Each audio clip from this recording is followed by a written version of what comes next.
listening to Here to Chew Bubblegum, recorded from a secret location in the city that moves mountains. Hello, greetings. Greetings. Greetings, my friend. I like that. Thank you. I actually said it last week, and you didn't say anything about it. I didn't care last week. This week I'm pretty pumped Oh, about it. okay. So you do care this week. I do care this week. How's your week been? It's been pretty good. You got a little cut on your nose. I What know- happened there? I really don't know. I think Did you cut it shaving? yeah. Okay. I was shaving my unibrow and just, Okay. just got a little out of hand. Okay. All right.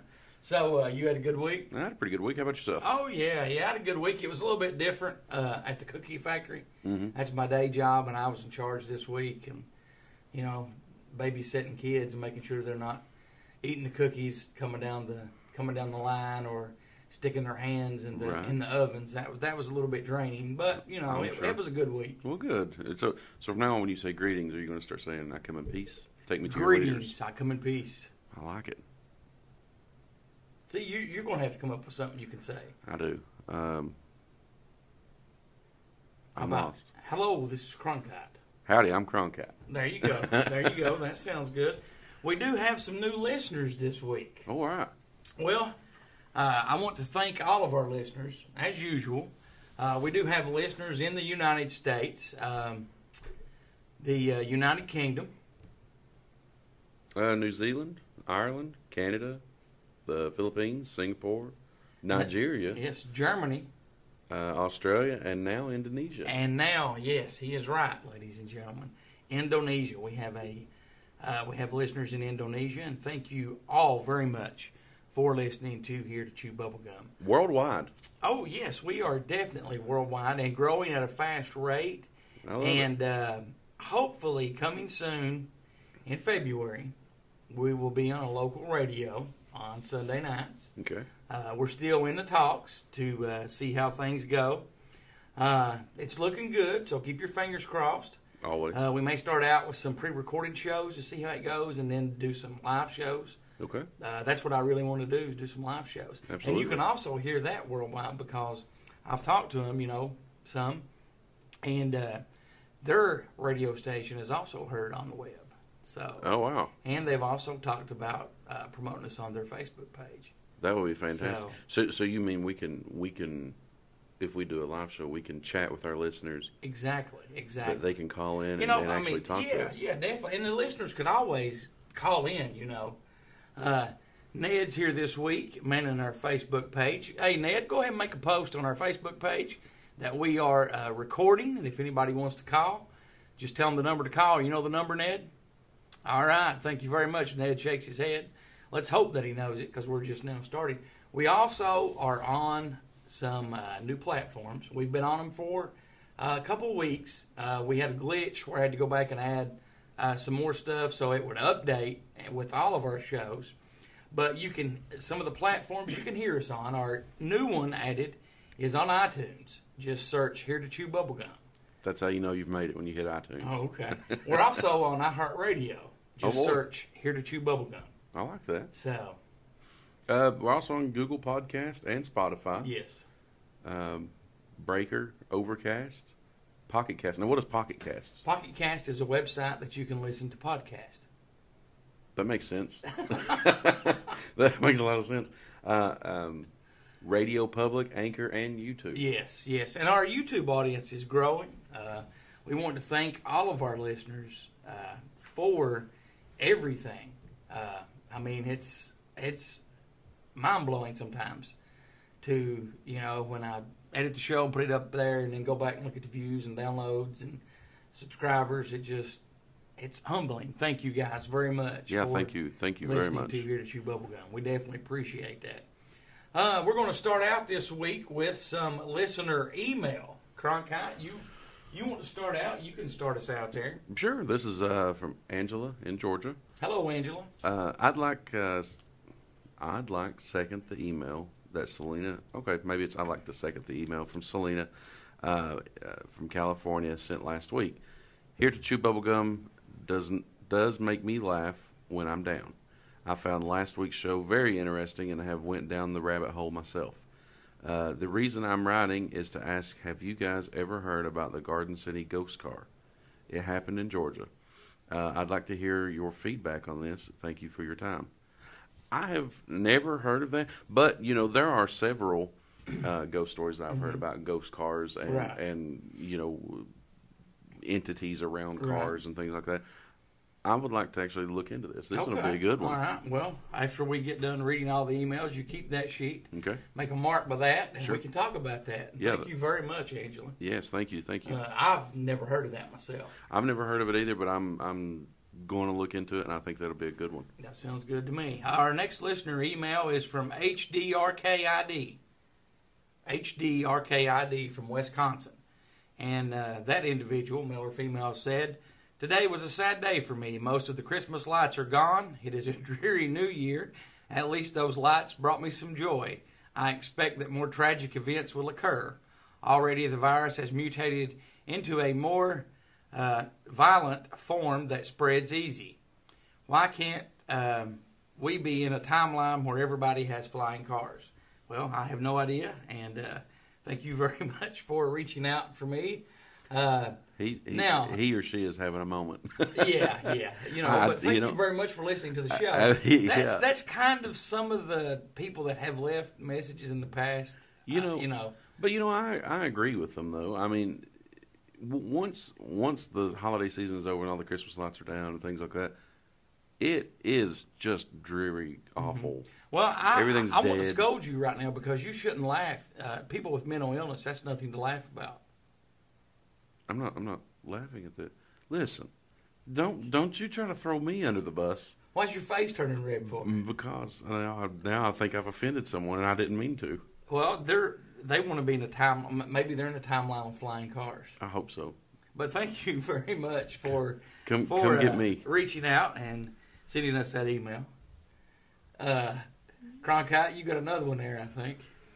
Super Dave from Texas writes. I love the name. Cronkite, Batman sucks. Well, I don't like this guy already. I like Super Dave. Goose is right. Superman is the ultimate superhero. He can do everything. Ned, who is your favorite superhero? That's a tough one. Big boy doesn't count. I see Ned as kind of a Green Lantern fan. Are you a Green Lantern fan? What about Aquaman? I see him as a dead. What about Aquawoman? I don't think there is an Aquawoman. I just made that up. I have no idea. Not really thought about it. So you're not really into superhero movies. No, not that much. Okay, so you'll pass on that question. I'll pass. Okay. Well, thank you very much, Super Dave. You are a smart guy, and we really appreciate that email. Cronkite, do you have anything to say before we move on to the next one? Batman's way better, and I have a podcast, so I win. Will Marshall wrote, "Hi, I've had a couple of things happen. I saw a giant triangle UFO with two other people. I was sober. I was 14 to 15 years old. We were laying on top of a houseboat on Lake Roosevelt at night in Washington. I'm 38 now, and that was a long time ago. I've had some insane hallucinogens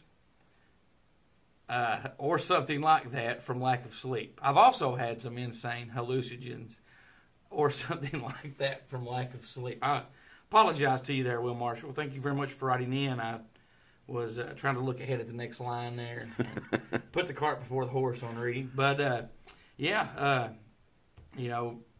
If you've noticed, lakes have more people see UFOs near or unexplainable stuff near bodies of water, and as we've talked about in the past, like nuclear power plants or army bases. Mm-hmm. Yes, for sure. And, I wonder if it's a lot to do with where lakes are away from city centers and populated areas, and there's not as much light pollution. And you can see it in the sky a lot better. That's very possible. That's very possible. All right, you ready for me to move on? Go ahead. Hudson from Kentucky writes, "How can you guys not be UK basketball fans? I mean, yeah, the preseason games were pathetic, but come on, guys. You're from Kentucky. Also, on last week's show, you mentioned that an email made Cronkite mad. You never said what it was. What was in the message? Disclosure 2021, the truth is out there." Well, I firmly believe, too, that the truth is out there, and hopefully we'll have disclosure. Normally, before we start with the show, I'll tell Cronkite about emails or text or something I'll receive, and he'll do the same thing. Sorry, my friend. I apologize. I didn't give you a heads up on that. I one, appreciate and you that. reading it live on the show and reacting to it. To answer, I'm just not really a sports fan. I mean, Yeah. I've not watched the Super Bowl in years. Well, and myself, I'm not the typical sports fan either. Like we've talked about, like auto racing, Right. and airplanes and everything like Right. that. I don't particularly like I would like to basketball, see people have airplane races. They do that. Do they really? Yeah, the Reno air race. Oh, okay. Yeah. Wow. It's pretty cool. Okay. It's pretty cool. What about a helicopter race? Do they do that? I don't know. Balloon races.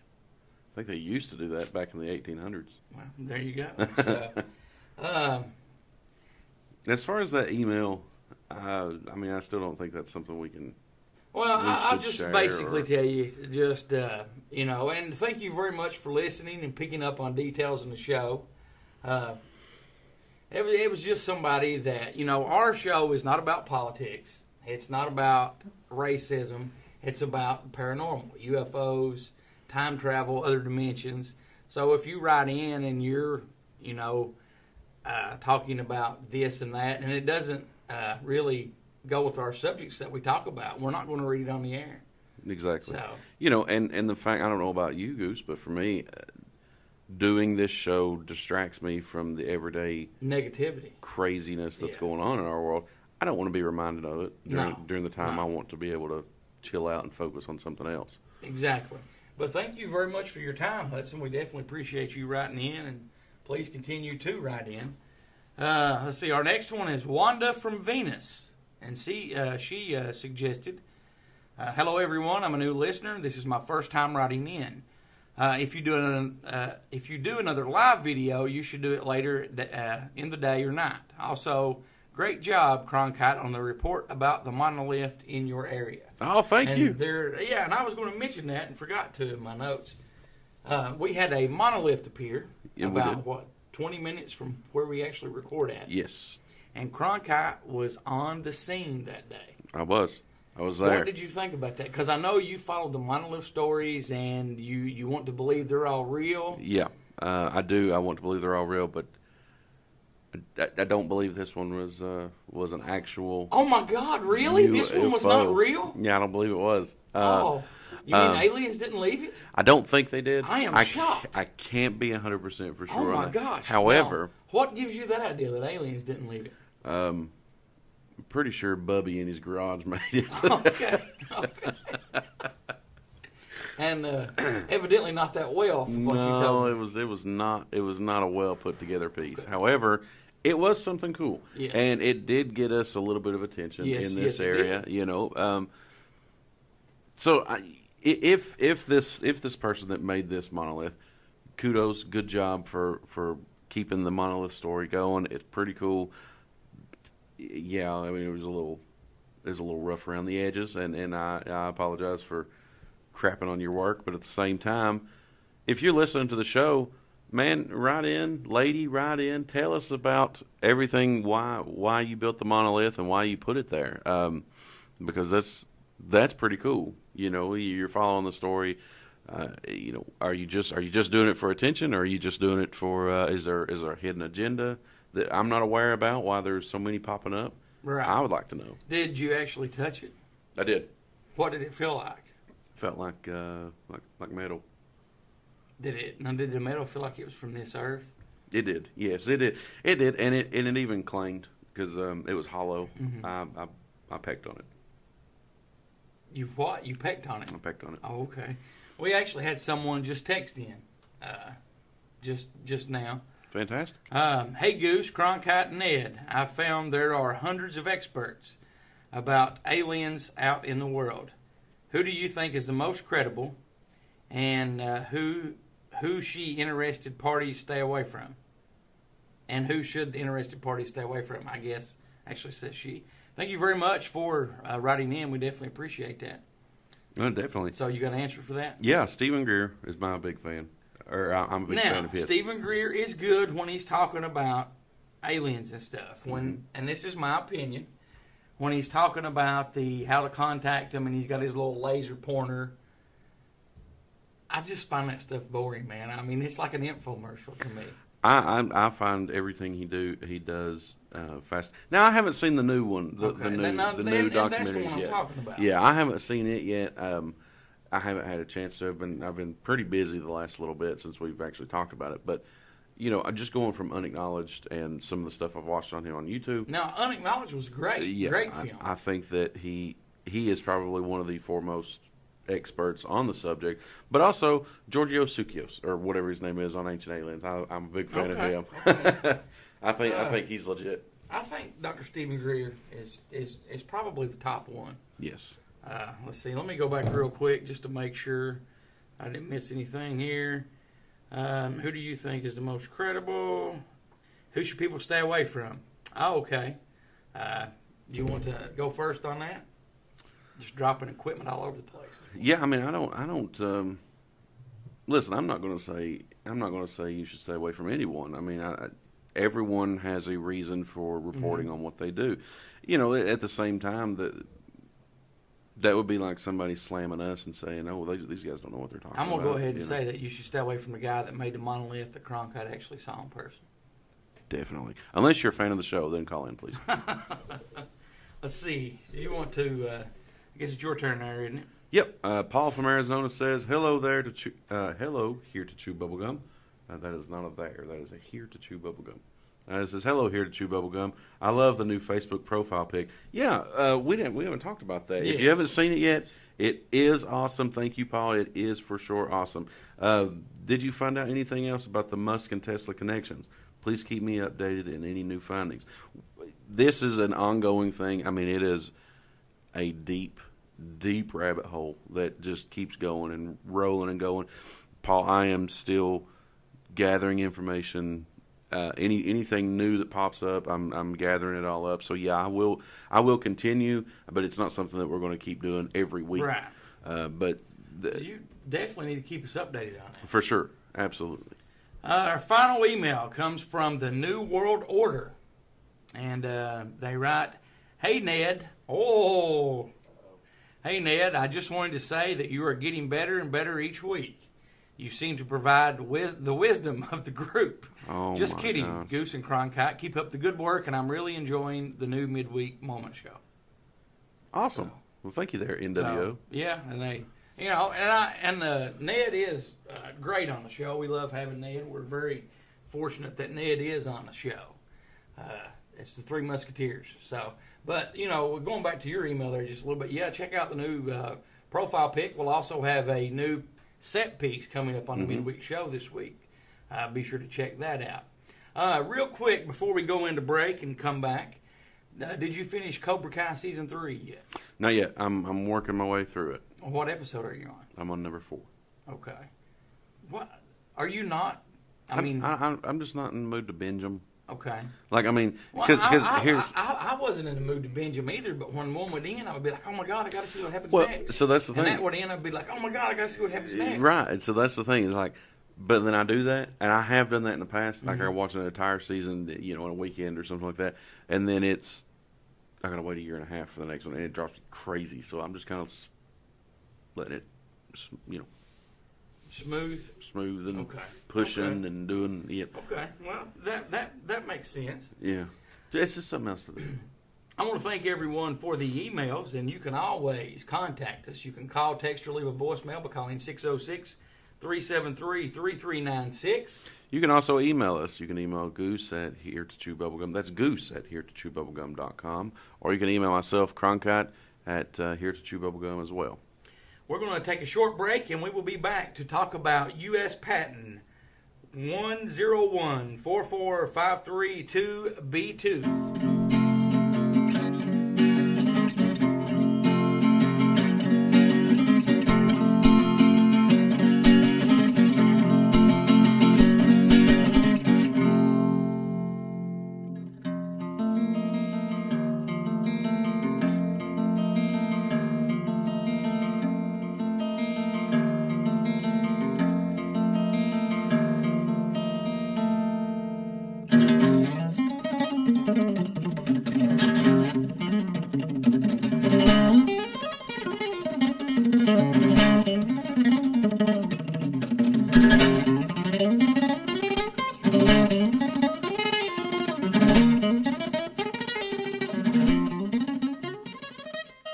Hey, here to Chew Bubblegum. We are back. I'm Cronkite. The man sitting next to me is Goose. And, of course, over in the corner there is Ned. Ned's Corner. How are you doing today, Ned? Good, how are you? Goose, talk to me. What we going on about tonight? Oh, we're going on about tonight. Yeah, what are we rambling Okay, about? You're ready, huh? Yeah, Ready to go? what are we rambling about today? We don't ramble. We educate people. We Share stories with our audience. professionally regurgitate what we find. Okay, and you are ear candy. Don't forget that. That's a fact. We're going to start out the show with segment 1 talking about U.S. Patent 101445332B2. Did you happen to see the pictures that I put on our Facebook page I earlier did. in the week? Yes, I did. That is a picture of this patent. Just from looking at the picture, what did you think about it? What did it look like to you? To me, I thought about the lights of Phoenix. The Okay. Phoenix lights. But did it look like something from this planet? It kind of did. It Really? didn't, but it did. Like, it looked like something that maybe had been reverse engineered. Right. But something we had built. There you go. Yeah. There you go. That's what I'm getting at. This is a craft that uses internal mass reduction, and it is now property of the United States Navy, the Department of Navy. Of course it is. The application for the patent was filed on April 28th, 2016. It was given priority filing on that date, and on November 2nd, 2017, the patent an application was granted.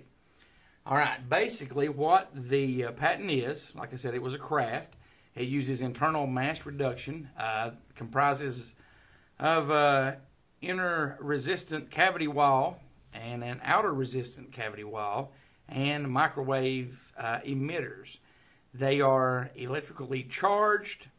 The microwave emitters create high frequency electromagnetic waves. So, it's supposed to create a localized, polarized vacuum outside and make the outside of it resistant. Now, through my research, this can also fly. It can also go into the ocean. And we've had, I think you even have a news story coming up this week, don't you, about something going in the ocean? Yes. Do you want me to talk about it? No, but Okay. I'm just saying there's a lot of similarities there. Oh, for sure. With what this is. Now, this was invented by Salvador Cesar Pais. He's an American aerospace engineer who invented and worked at this, and he worked with the Department of Navy from until late 2019, early 2020. I wasn't able to find out why he no longer works there. Now, there's not a lot of information for Salvador Cesar Pais online. What I did find is that he received his advanced education at Case Western Reserve University in Ohio, and he graduated with an MS in 1993. In 1999, he received his PhD for mechanical and aerospace engineering from the same university on the subject of the bubble generation under reduced gravity conditions for both co-flow and cross-flow configurations. Pais researched and was sponsored by NASA, and in 1992, his project at that time was tested by NASA on board the Space Shuttle STS-50.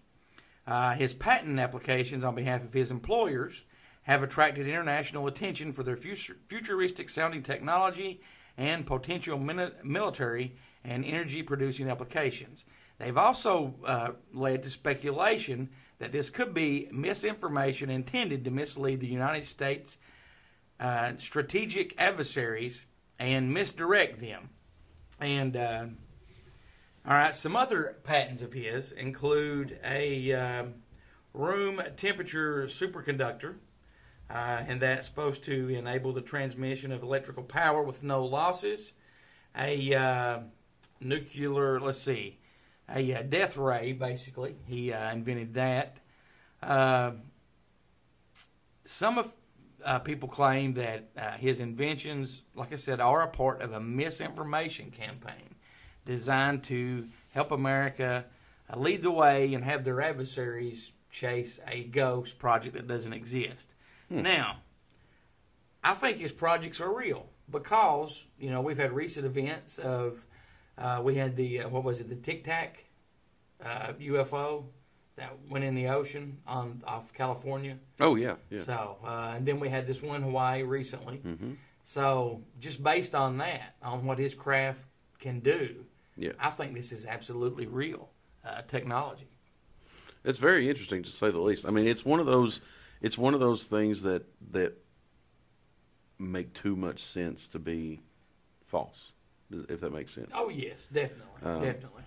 And if it is the being the Department of the Navy, Yeah, they're into all that absolutely, stuff. and they're always looking for a joint strategic fighter or some kind of craft. What better way to have something that can go be submersible, Right. and can fly in the atmosphere? And I totally agree with you. Now, some other interesting facts that I found out. Okay. Like I said, there isn't a lot written about Dr. Pace. He has almost no digital trail, no social media, no website, etc. Okay. Some people have claimed that he doesn't exist, that he is a made-up name just so the Navy could use that name or alias to get the patent that they wanted for this craft. Okay. Now, his university that he graduated from, the Case Western Reserve University, it's in Cleveland, Ohio, which is less than 4 hours away from the Wright-Patterson Air Force Base located in Dayton, Ohio. Mm-hmm. What do you think about that? It's pretty coincidental. No, because we all know. Now, what is his name? His full name? Let's see. Let me flip back over here. Salvador Caesar Pace, P-A-I-S, or Pace. I'll just hand that sheet to you there.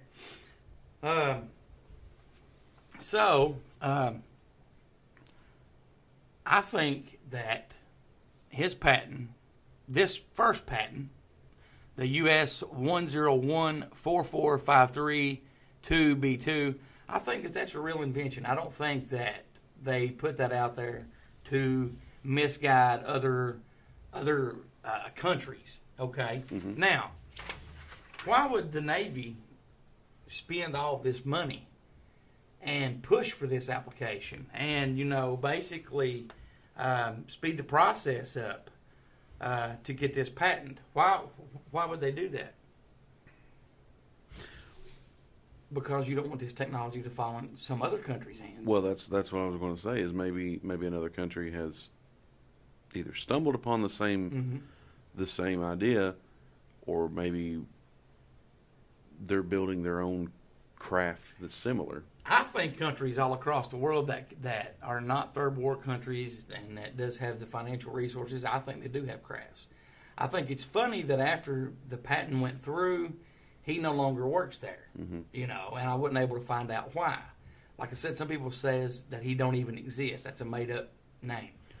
And that they put all the background information out just to go along with it. Well, now, is it possible that he may have, once the patent was secured, or, I'm sorry, maybe once, the reason they tried so hard to get it, the patent so quick, is it possible that he left and went to another country and works for another government? Okay, but why would you first, why would you let a top scientist go if you're going to get his patent?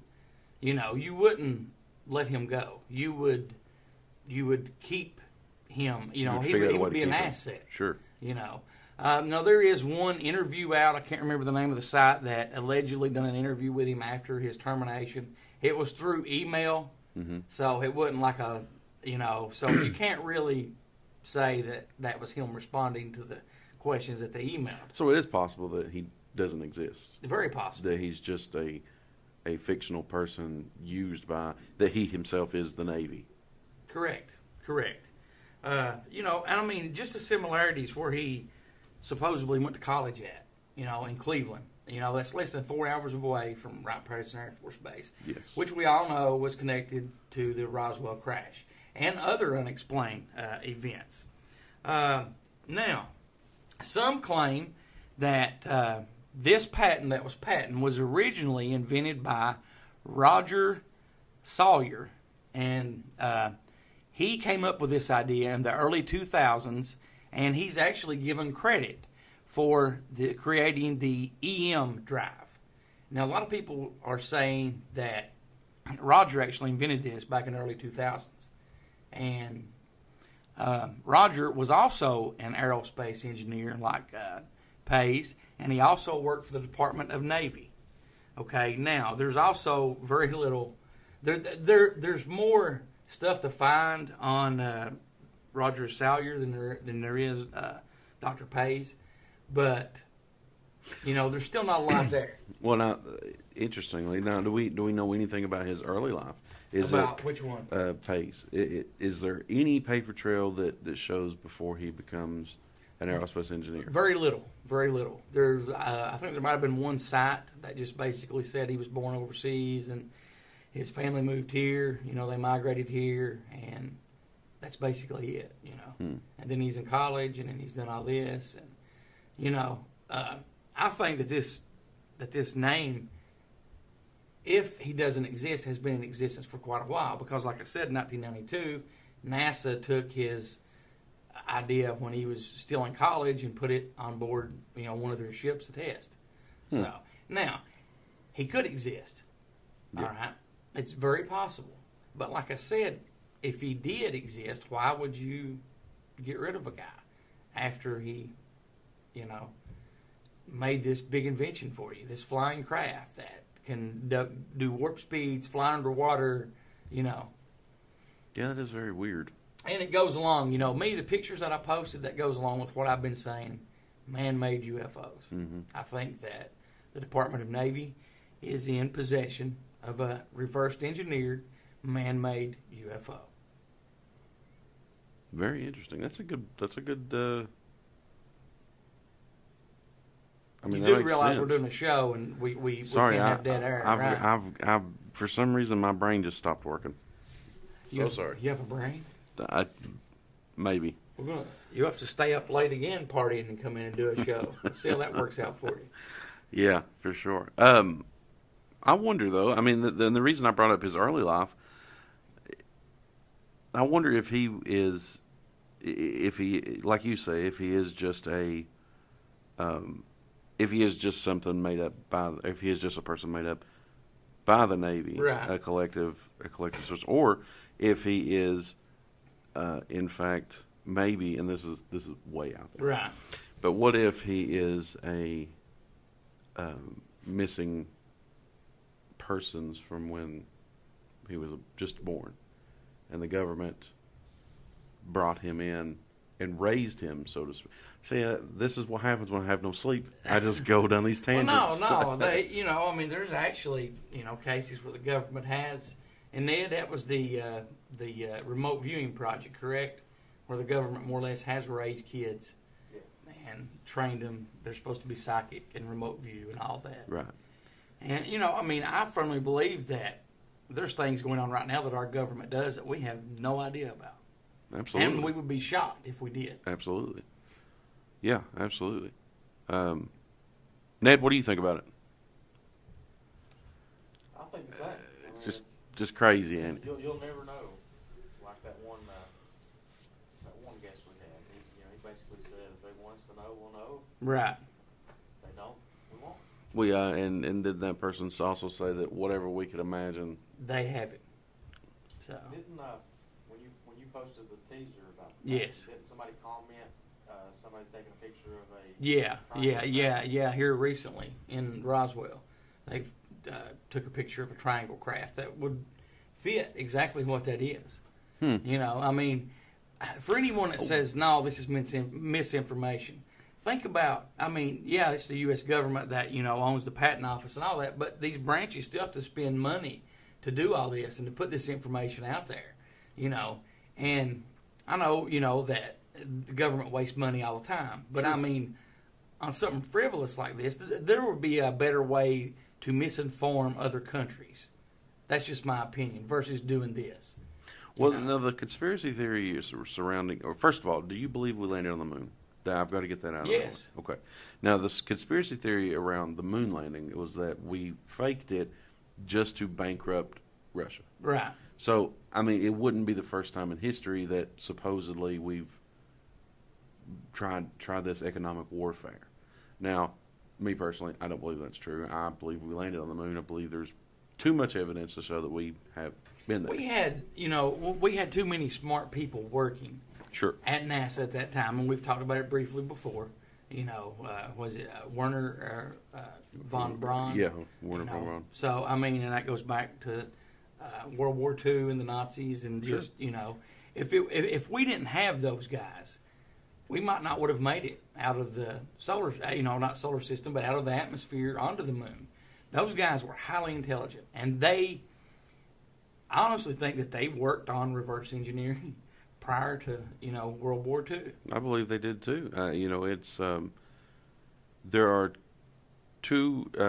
there are too many of those guys that are crazy intelligent, where it's odd that just that small section of the world has that many super geniuses. Right. It's too much of a coincidence. It's for something me. in the water. Yeah. So, Then again, wasn't the cult part of what Hitler believed in quite a bit? But I mean, he possible was he was like trying to find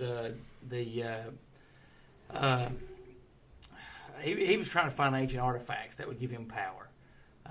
What if he did? What if a witch came out and cast a spell on all these guys and they? Well, I don't really think that happened. But, Well, I mean, but if that did happen, not to simplify they but- would still be here.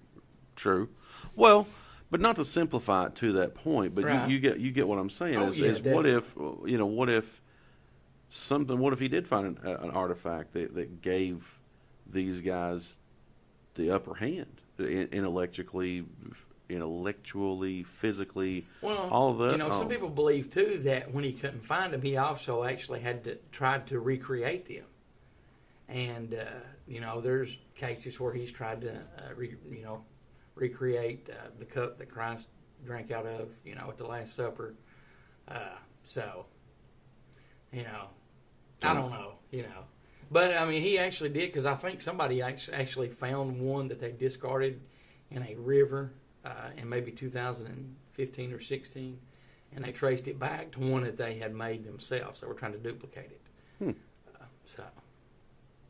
That is interesting. It's very interesting, and we're definitely going to have to address that in the show, but there's so much there. But I mean, to talk about, Yeah, and I'm not the only one that sees that there is a huge amount of intellectual superiority in that area. Right. Like, I'm not the only one who sees that, right? No. So, like, there has to be something there, right? Either, one crashed craft is not going to create that. It could be several crashed crafts or a fleet of crashed crafts, or maybe they stumbled upon a base that they somehow overran, or maybe he did find an ancient artifact. So, there's a lot of people that claim that, So, I mean, just in today's time, this patent, with what it looks like to me something not from this planet, and it has the capability to drop down from the sky and go underwater and not be crushed and everybody survive. I think this is technology that we may hear about 20 years from now. Sure. If that is if disclosure doesn't happen. I still think disclosure is going to happen because me and Ned were talking earlier in the week with recent events. I think word will get out there. A certain individual can't get on Twitter and tweet a bunch of stuff now because they're not allowed on that anymore. But I still think that, they're going to let a bunch of stuff out. Sure. Well, now going back to what Ned was saying about the picture of the triangle craft that someone had taken, that was actually in Area 51. Yes. Taken from a bunker, or taken from a hangar Right. at Area 51. I can't remember who commented on that, but it was. I think it might have been Bobby Akers. Yeah, I think it was. But that's a pretty good. That's a pretty good image. Oh, definitely. So, just something to think about. We're going to take a short break and come back with Cronkite and the news. And we also have a new Elliot's article coming up this week. He actually has a second part to Men in Black. See, he stumbled upon a subject that just has a lot to talk about. So, you're listening to Here to Chew Bubblegum. We will be right back. Are you a horror movie fan? Yeah, I dig horror movies. Are you searching for a great internet horror talk radio show to listen to? Why, sure, that sounds quite spiffy. Then you need to tune into deadpit.com. It's the original horror talk radio show. Dead Pit is a show by the fans and for the fans. Uncensored and unbiased opinions are the goal of the show, giving fans honest reviews on new films and vintage classics of the horror genre. Make deadpit.com your #1 horror station destination.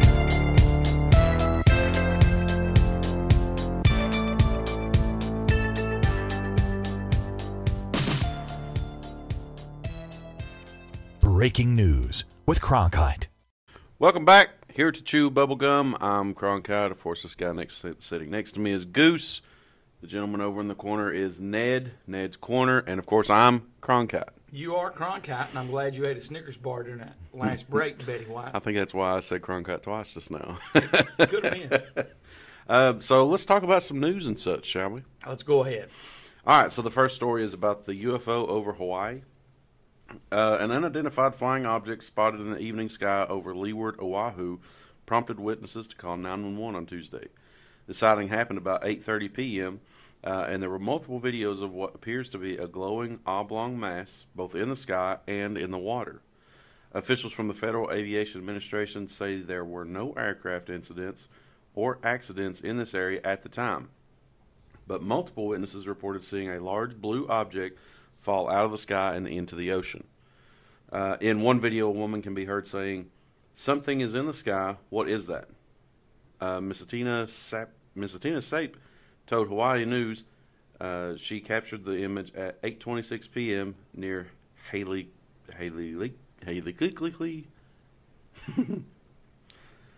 near an avenue on the island. Right. Okay. Sounds good to me. Not long after, a woman named Mariah spotted what looked to be the same object passing over Princess Kahunu'u. Gosh, anybody from Hawaii, I am so sorry. I don't mean to butcher the places in your beautiful state. I just I'm not used to how they're pronounced. It says I look up and then I was like, oh, the S word. We can't say that, right? Right. No, Okay. we can't say that. She said, I started calling my husband and them because they were all in the garage. I was like, hey, come up here and look up. See if you see what I'm seeing. They said, yeah. The 38-year-old says she's never really been a UFO believer, but the bright blue object had them so intrigued they jumped in the car and started following it. I don't know what it was. She said this one was going so fast. The journey ended less than 3 miles from where it began. She says they stopped the car on Farrington Highway in the front of a board and water supply building after the object appeared to drop into the ocean. One of Mariah's videos says you can hear her saying, "It went and landed in the water, whatever it is." She described it as being larger than a telephone pole, and says she never heard it make any sound. We called 911 and have like one cop or somebody to come out and check them out. While officers were on scene, Mariah says they spotted a second light. My husband went out and looked up and seen the white one coming. She said the white one was smaller, was coming in the same direction as the blue one. They lost sight of the object after it passed over a nearby mountain. And Thursday morning, we asked Honolulu police if investigators figured out what fell in the water. A spokesperson told us that they didn't have any information. Meanwhile, the FAA spokesperson, Ian Gregor, said the agency received a report from police Tuesday night about possible plane down in the area, but had no aircraft disappear off of radars, and no reports of overdue or missing aircraft. So that's interesting. So there's multiple people are seeing this thing. Right. The FAA has a report from the police saying there's a downed aircraft. Something was there. Definitely. You know. And now, then that could be what we just talked about in the last segment. Definitely, for sure. All right, so there's a new theory on the monoliths. Let's hear this new theory. So the new theory is that we're the aliens. Okay. All right. And but you definitely are an alien. For a fact. And then they have, of course, we can now add our own monolith to the area, to that long list of monoliths in the world. So this all began in the desert of southeastern Utah, the flat top mesas, when the original monolith appeared. Right. The site had evidently been chosen with care. The pillar was dramatically situated at the base of a slot canyon encircled by sheer walls and the geometric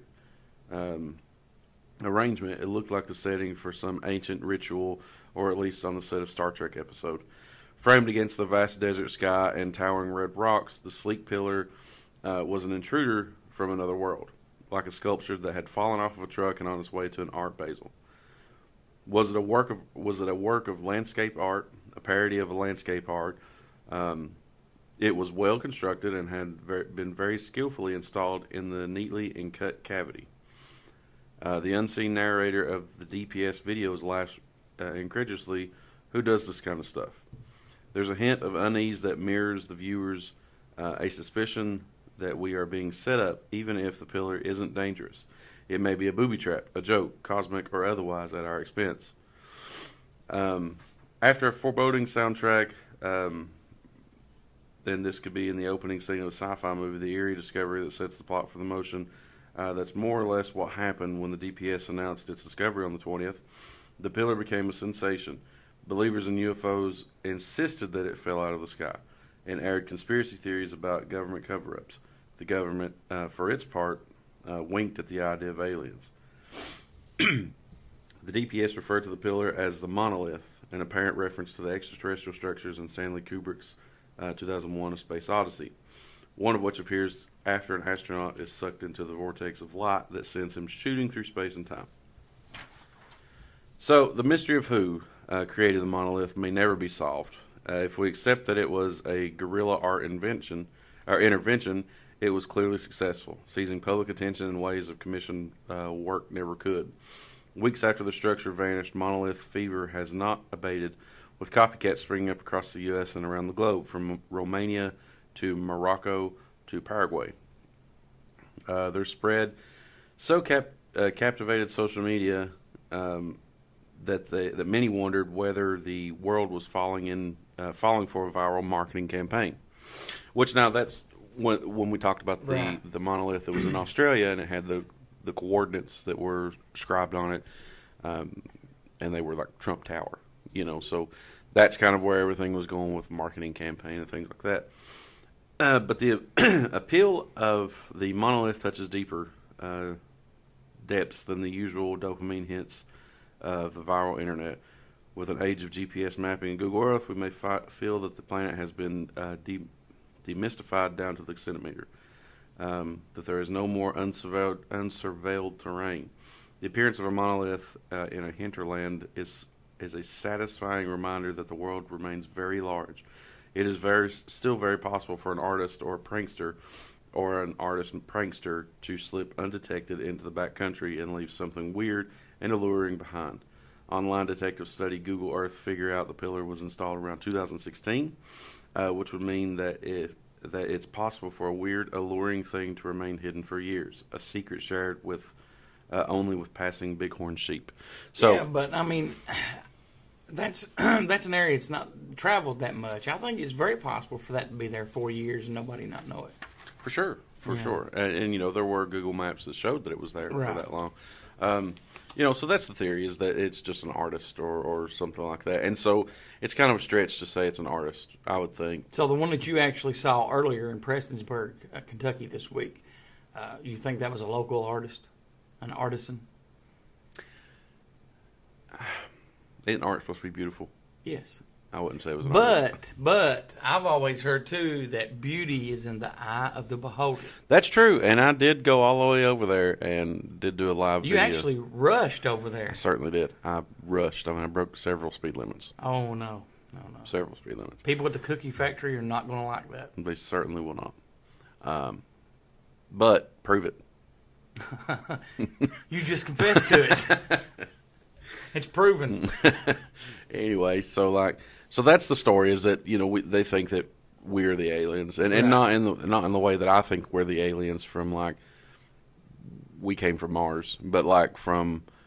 So you really do think that we came from Mars? I think that at one point Mars was a planet just like Earth with an atmosphere and large oceans and continents and probably elections that are driving everyone crazy and things like that. We don't talk politics. But I think there was a terrific disaster on that planet that either wiped out the entire civilization. Obviously, there was a way for some form of travelers to end up here. So I would imagine several of the members of that species made it here, or maybe they went in all different directions and colonized elsewhere. But I personally believe that we are descendants of Martians. Yeah. I do. Are you ready for the next story? I have no comment for that. Yes, please go ahead and give us the next story. So we talked last week about the werewolf in Lincolnshire, right? We did. Yes, that is correct. So this week we've got another werewolf story. It says, does a real-life werewolf lurk in the Pennsylvania darkness? So this is pretty much just a piece that I found where it was kind of a story that was being told from an interview that had been taken years ago. So this is just kind of like a paraphrasing of that interview. And it basically says, so the article starts, it goes away. So anyway, here's what I received. So there's this guy, he's 20-something, and he lives in my hometown of West Newton, Pennsylvania. Now, I'm not friends or even acquaintances with him, but you could say we have mutual friends. They were talking about him being a werewolf, but they were somewhere between joking around and being serious. I don't know, but what I do know is that I was really into the paranormal and had a lot of free time on my hands. I never really believed in a lot of it, though, until I met this kid. He just gave me a weird feeling, so I thought, I have nothing interesting to do, so let me investigate this. And that's exactly what I did. Right. To start the investigation, I followed him home from work on November 13th of 2016. The reason I chose that certain date is because I didn't want to drag this on. The night was going to be a full moon. I know, cliche, but I got my friend who wants nothing to do with this report, and we went across the street to this guy's house around 4 p.m. He left his house and headed up the road. Eventually, he ended up going into the woods on the east side of town. We followed him from a distance the whole time. We got to the woods and hid in a ditch. Around 5:30 p.m., he started doing the strangest thing. He started removing his clothes. To be honest, we were mouthing like, what the blank word. Right. The whole time. He then started to place his clothes in a plastic bag and pulled out a weird-looking belt. It was made out of fur and hair. I don't know what it was, but then around 6 p.m. it happened. The unbelievable happened. His body began to twist and contort in very unnatural ways. He then began to groan in pain. I get sick describing what happens next, so I'll leave that part up to your imagination. Then the worst possible scenario played out. He saw us. Well, not him, it. The wolf saw us. I made my friend run back towards town. I was having a panic attack, so in self-defense, I pulled out a couple of my grandmother's silver spoons from her collection. I went back and got them a week or so later and threw a couple of them at him and held the rest up in his direction. He still persevered and began running towards me. So I booked it out of there, but it only took a couple of seconds for him to catch up. He lunged onto me and slashed my arm with his claws. With my other hand, in which I was still holding the silver spoons, I pressed the silver as hard as I could into his body. He whimpered and ran away. Long story short, I made it out of the woods. My friend had already called the police, and she lied when they asked if I had tried to harm myself. She said I had, which was probably for the best. I will never leave my house at nighttime or around full moon again. The email was sent as anonymous, and I have not received any further information. I sent a request for further evidence but received nothing. There was an attempt to contact the local police, but no one has returned the call. Is this a hoax? Maybe, but I'm going to keep an open mind until I hear otherwise. So, West Newton, Pennsylvania seems to be a very hotbed of paranormal and unexplained, because it goes on to say that it's not a stranger to odd activity. and said that in the area there has been a long history of Bigfoot encounters going back to the late 60s. And then it goes in from there to more Bigfoot sightings and things like that. So I actually read a couple months ago that the state of Pennsylvania is like ranked number 1 for people seeing UFOs. So anyone from Pennsylvania that's listening to us, what do you think? Is this a real thing? Because we had a listener email a couple weeks ago talking about the Dog Man in Pennsylvania, and as me and Ned have said before in the past on the Howard Stern show, there's a character that calls in named High Register Shawnee, and he talks about the Dog Man or Dog Man. Dog people from Pennsylvania, and he says it's like an army project that went wrong and they escaped. So, well, I mean it's an interesting story. I mean, I'm a fan of werewolves. If I were to talk about anything paranormal, it would be werewolf related. I like werewolf movies. I like the whole thing, but that just seems very that story seems very cliche. I guess it sounds very general, but I don't know. I mean, anyone from West Newton, Pennsylvania, anyone from Pennsylvania at all that knows anything about this subject, please email me. Yes, please. I want to know more about it. That's all the news I have for you today. That's all the news you have for today. While you were doing the news, I noticed you probably noticed me playing on my phone. I did. It was very distracting. We've had somebody text us again. Oh, cool. They asked what the topic of discussion was, and I told them it was open lines, whatever they wanted to talk about, and then they responded, I wet my bed until I was 19. Is there shame in that? So I know you, Cronkite, had that similar situation. Do you want to answer that for them? So you stopped? No. I know that you've had this same situation with this person that text. Well, no, that's why I'm asking the person that said. I wet my bed until I was 19. Is there shame in that? That's all they said. I mean, well, do you think there's shame in that? I told them no, not at all. I don't believe Thanks so. for your text. Yeah, I don't believe and so. And then they came back with I like the Wizard of Oz, and I said I do too. And then I asked them what they think about Ned. Do they like him on the show? And they said, was he in the Wizard of Oz? I said yes, he was the wizard. And they said, oh, he's okay, but my favorite character is the horse of a different color. I don't really remember that character from the Wizard of Oz. Do you guys? And then their last text was, that crazy horse was like the thermal stickers they used to put on Transformers, circa 1989. And I put agreed. I just want to thank that listener for texting in and giving valuable input to the show as Cronkite was doing news. We're going to step out and take a break, Cronkite, and we're going to come back. What are we going to be talking about when we come back? So when we come back, we're going to talk about Elisa Lam. Do you know anything about her? Alicia Lam. Actually, it's Elisa Lam. Oh, okay. Yeah. Elisa, yes. Because I searched in Alicia Lam last night because I thought it was Alicia too, and it's actually spelled Elisa. Yep. Okay. So we're going to talk about that, correct? We are. And then we're going to have Elliot's articles after that. And I have something for the fans coming up. We're going to, in segment 3, before we do the listener text and question of the week responses, we're going to do a segment called TV Shows I Bet Cronkite Hasn't Heard of. And I'm really looking forward to that segment, Cronkite. I don't watch a lot of TV. So? I actually told you 2 earlier in the week, but then I added 2 more back. So, you know what? I ain't scared. Let's do it. All right, we'll do it. We'll be back in just a moment. Hey, folks, it's the Creepy Kentuckian from Dead Pit Radio.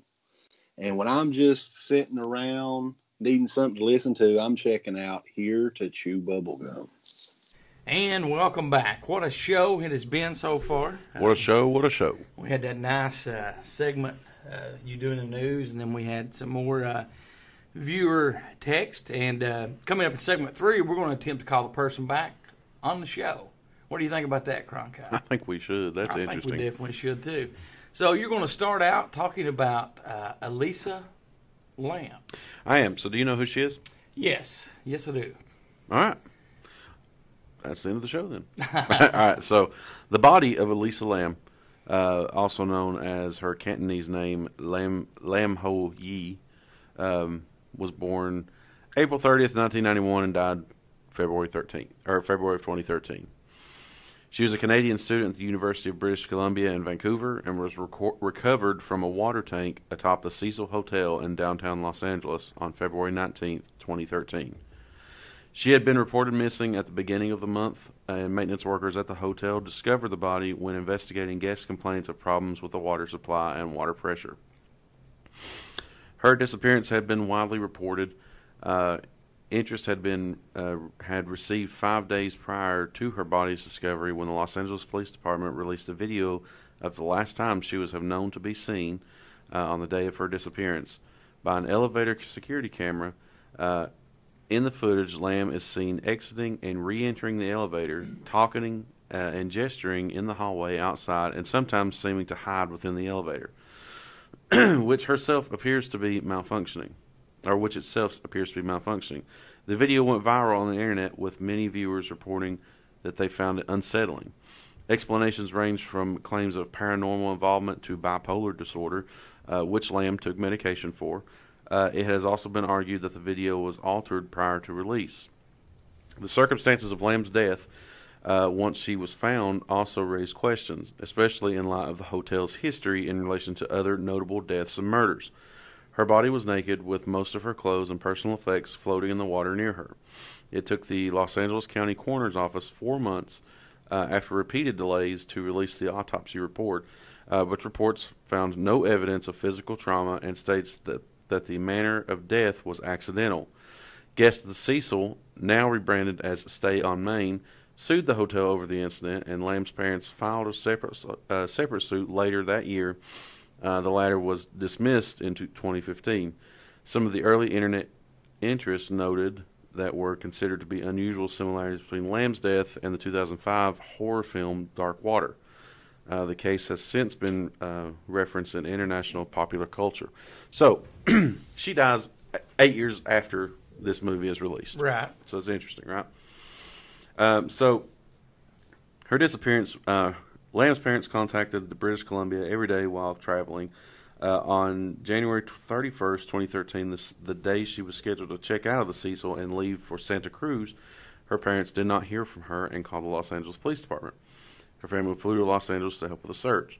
Hotel staff who saw Lamb that day said she was alone outside the hotel. Katie Orphan, the manager of a nearby bookstore, was the only person who recalled seeing her that day. She was outgoing, very lively, very friendly, while getting gifts to take home to her family.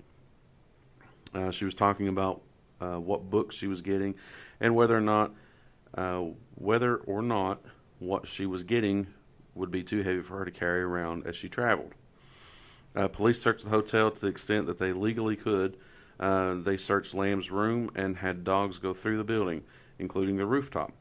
But canines were unsuccessful in detecting her scent. But we didn't search every room, Sergeant Rudy Lopez said later.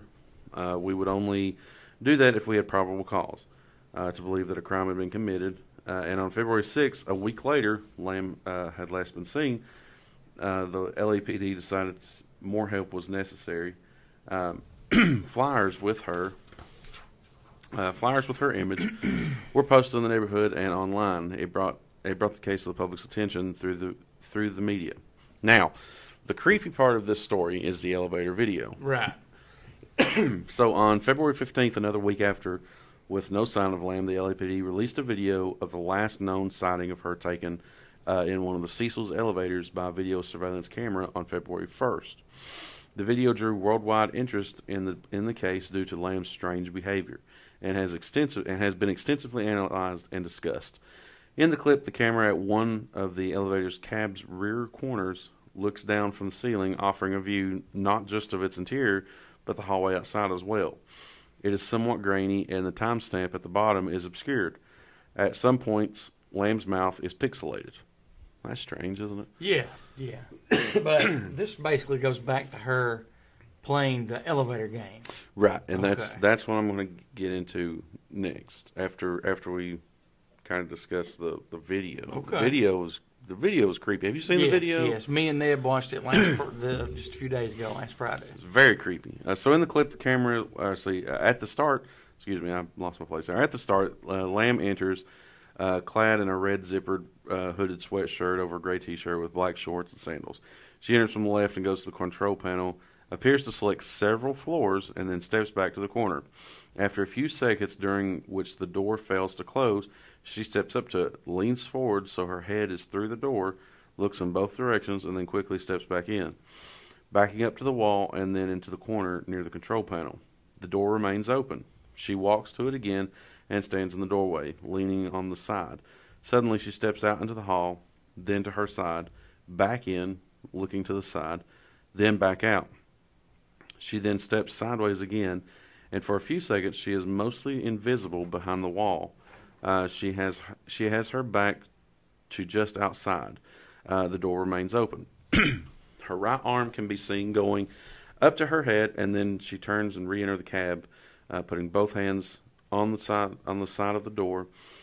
She then goes to the control panel and presses many more buttons, some more than once, and then returns to the wall she had to come into the elevator from. Now, remember that we're pressing several buttons more than once, because that's I'm going to talk about that here in just a second. So she puts both hands over her ears again briefly as she walks back to the section of the wall she had been standing against before.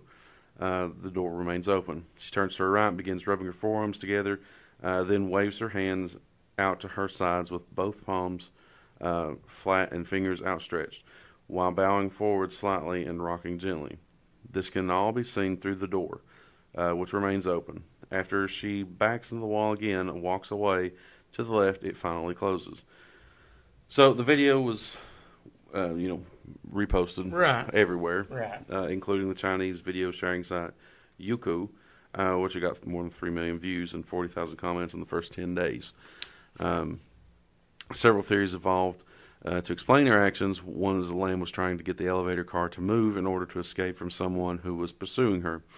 Others suggested that it might be under the influence of ecstasy or some other party drug, but none was detected in her body. When the bipolar disorder became known, the theory was that she was having a psychotic episode also emerged. Other viewers argued that the video had been tampered with before being made public.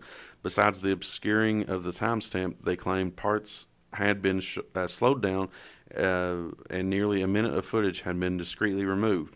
This could have been done simply to protect the identity of someone who otherwise would be in the video but had little or nothing to do with the case, or to conceal evidence of Lamb's disappearance and death had been the result of criminal act. So, that's the story of Elisa Lam. There's a lot of controversy surrounding her death. Now, have you ever heard of the elevator game? Yes, I have. I heard of it about a month ago, I guess, when we had one of our listeners, when we were talking about urban legends, just messaged elevator game. And I remember that you said you was wondering what that was. We done a little research, and I just basically told you that, it was popular in Japan. You get in, push a series of buttons, and it's supposed to take you to another dimension.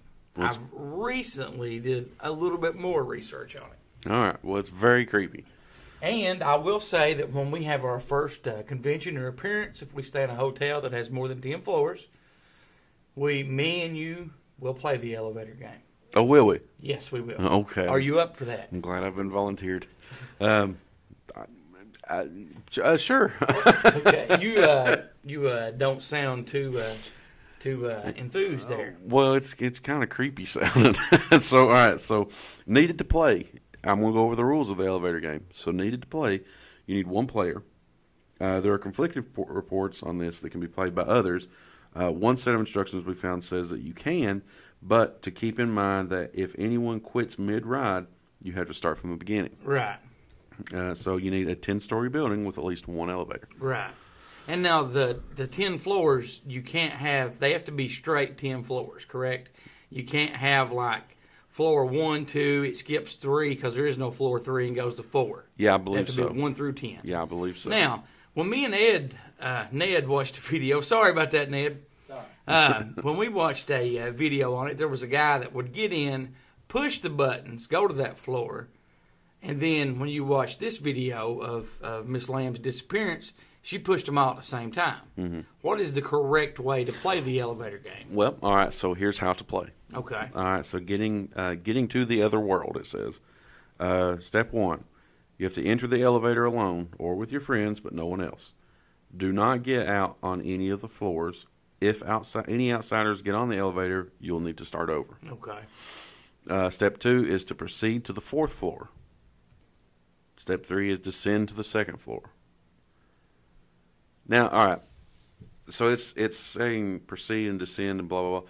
So I'm wondering if you hit all the buttons at the same time, it will Right. move up and down the building as you go. But it doesn't say that you have to go there, stop, hit the button again, and go and stop. But it is saying proceed to the 4th floor, step 2. Step 3 is descend to the 2nd floor. Step 4 is proceed to the 6th floor. Step 5 is return to the 2nd floor. Step 6 is ascend to the 10th floor. And 7 is return to the 5th floor. Right. When you reach the 5th floor, it's then that people report encountering a young woman. You're instructed not to look at or interact with her. She may or may not try talking to you, asking for help, or antagonizing you. Step 8, press the button for the 1st floor. 2 things might happen.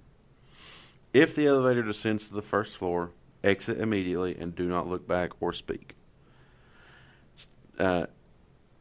Or, if the elevator starts to go up, you've been allowed into the other world. When you reach the 10th floor, things might look slightly different. No one else will be there. The power might be out. Some players claim to look out the windows and see only a red cross in the distance. If you choose to exit the elevator, you should ignore the woman's attempts to question or stop you. Okay. From there, returning back from the other world. If you choose to stay in the elevator and not explore, just press the button for the 1st floor and return home.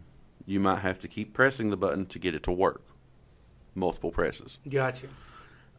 If you choose to get off the elevator and explore, there are a few rules to follow in order to properly return to the home world.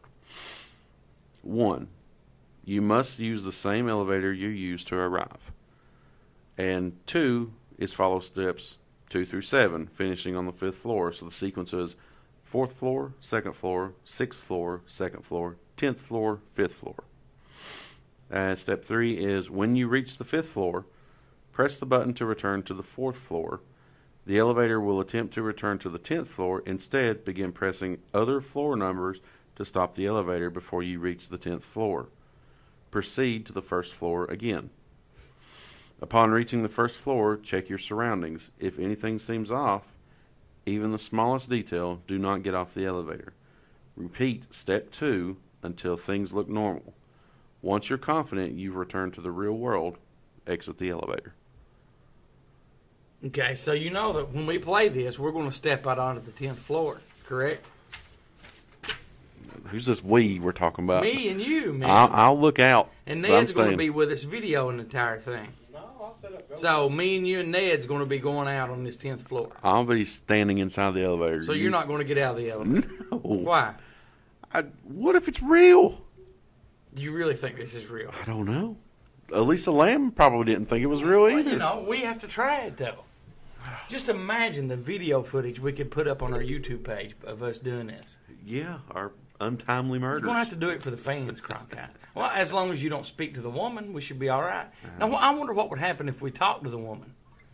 I don't know, but I'm very polite, so Well, I'm maybe- afraid I will talk to her. Maybe she just needs a hug. You should give her a hug if she manifests. And then I'll be stuck No, you won't. in the other world. No, you won't. But here's the thing: can you guys do it together? It Yeah, said, because it it said you could do it alone or with your friends.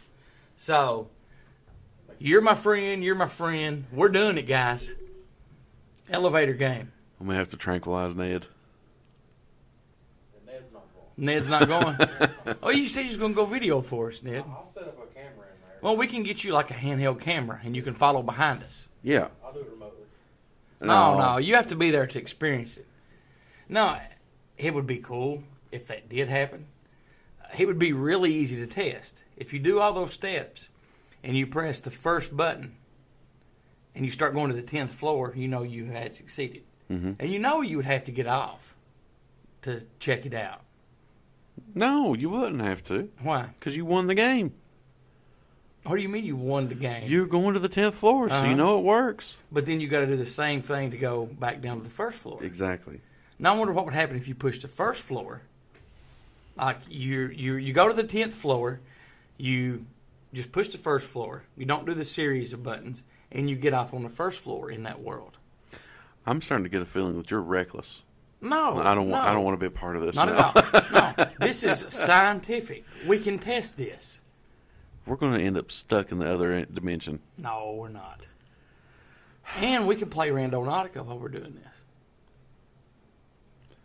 We could go to that other dimension and play Randonautica. Ned, you're going to be the one having to do this show from here on in because we're going to be stuck in another universe. What do you think about that? I think it's a creepy story. Right. And I think it's a creepy game. Like Bloody Mary, it's don't tempt it. Don't tempt fate. Well, yeah, I still think we should do it. I think you should think about it. I feel like we're going to do it. I can see that. Yeah, we're definitely going to do it. Definitely going to do it. Well, I'm pumped. All right, good. We're going to do Elliot's articles right now. Part 2. And, see, there you win again. I didn't get it. All right. Let's do it again. Go ahead. I can't. No, do that. I can't do it. Why? I can't do it when you're telling me to do it. Okay. All right. We're going to play Elliot's. Elliot. See, there you go. I can't help it. Find him. I can't. That was better than last week. Yeah, it definitely was. Yeah. But we're going to do part 2 in Elliot's articles, part 2 Men in Black, and we will be back after that with TV shows I bet Cronkite hasn't heard of. What are we listening to, Cronkite? You are listening to Here to Chew Bubblegum, and I'm listening to Here to Chew Bubblegum. And Ned, what are you listening to? Here to chew up. And we're also going to be listening to Here to Chew Bubblegum when we get off on that 10th floor. I hope so. We'll be right back.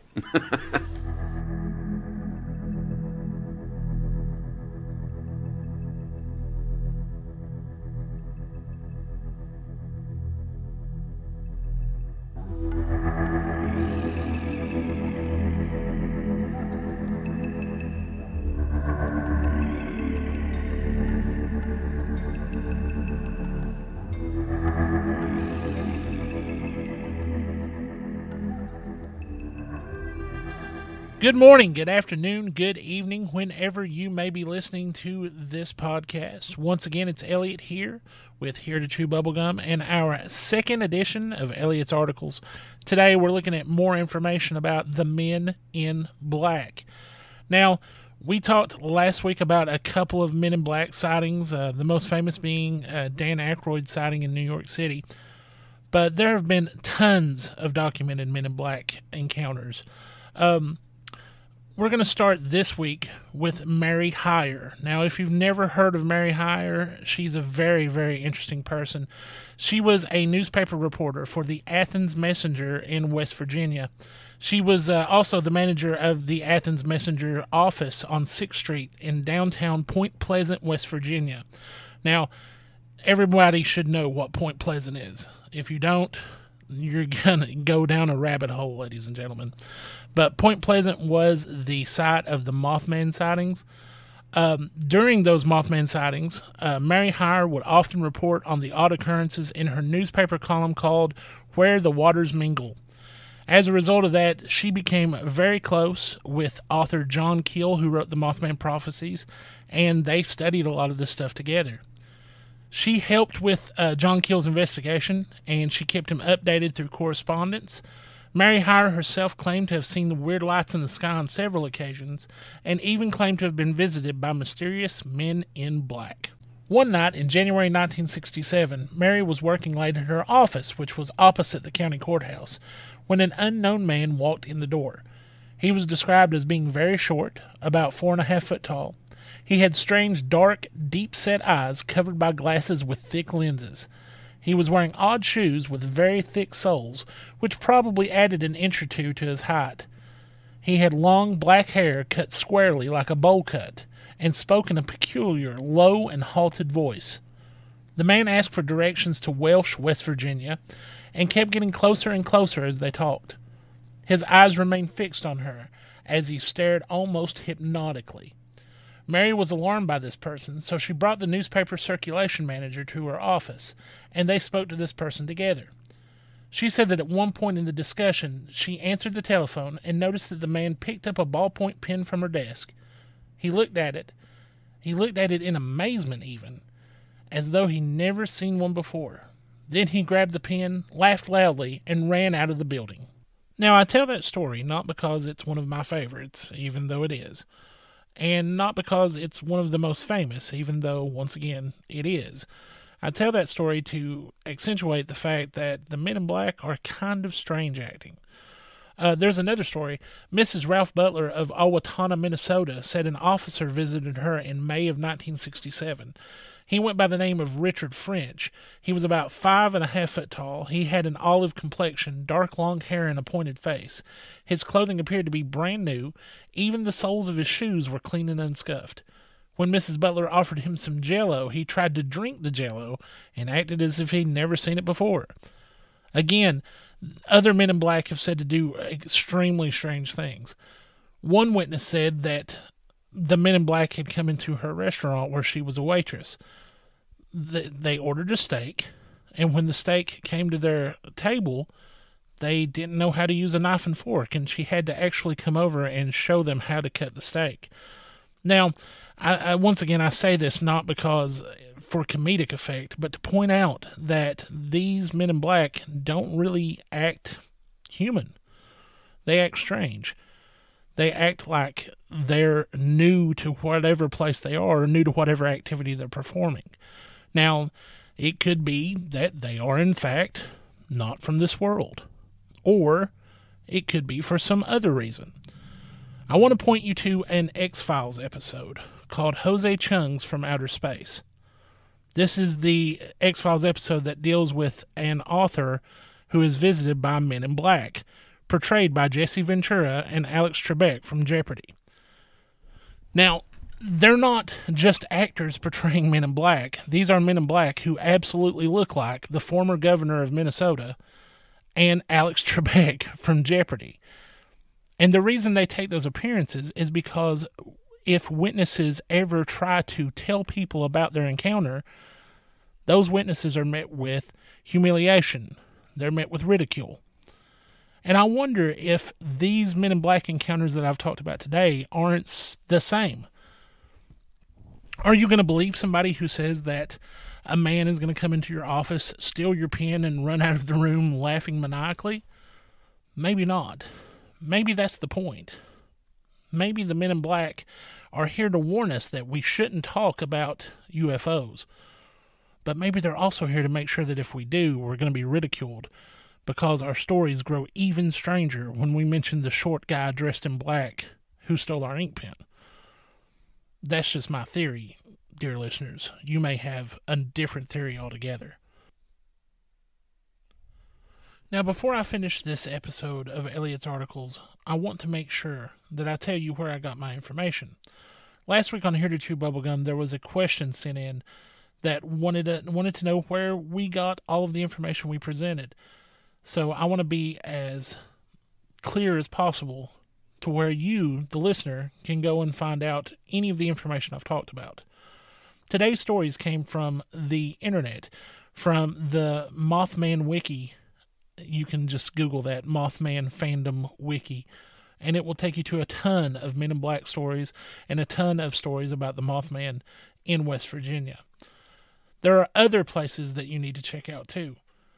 The author Nick Redfern has 2 great books about the Men in Black. The first one is The Real Men in Black: Evidence, Famous Cases, and True Stories of These Mysterious Men and Their Connection to UFO Phenomena. The second is The Black Diary: Men in Black, Women in Black, Black-Eyed Children, and Dangerous Books. And this book is excellent because it really points out to the fact, if you remember last week's episode, some of these Men in Black get in your house to talk to you, and you would never do that. The same way that, vampires or black-eyed children have to be invited into your house. It's a really good book that draws on connections like that. It's very interesting. Another book that you definitely need to read if you're into Men in Black is The Mothman Prophecies: A True Story by John Keel. Excellent book, and gotta love that it's right over there in West Virginia. I've already mentioned the Mothman Fandom Wiki. Make sure you look at that. And if you want to see what a possible Man in Black looks like, I would suggest going on to YouTube and searching for Men in Black Caught on Camera, May 2009, Niagara Falls, Ontario. It's on a channel hosted by Normal Paranormal, and it's kind of creepy. You get to see two people who are supposedly Men in Black walk into a hotel, and they go on to question a witness. Kind of neat to watch. Also, if you're really super interested in the Men in Black, I have 4 names that you may want to do some more research on. Harold Dahl, D-A-H-L. He was involved in the Maury Island incident. Gray Barker, who was another author who has wrote extensively about the Men in Black. Kenneth Arnold, who was involved in the case that gave flying saucers the name Flying Saucers. And Albert K. Bender, who actually was responsible for naming the Men in Black the Men in Black. Thank you once again, dear listeners. Please stay vigilant. Next week I'll return with a brand new topic. Elliot out. Do you have a Roku device? Do you want to escape the everyday? Then download the Edge TV. That is the Edge TV on your Roku device, spelled capital T, capital H, #3. Let James, Stacy, Greg, and the rest of the gang keep you entertained. The Edge TV, available now on Roku.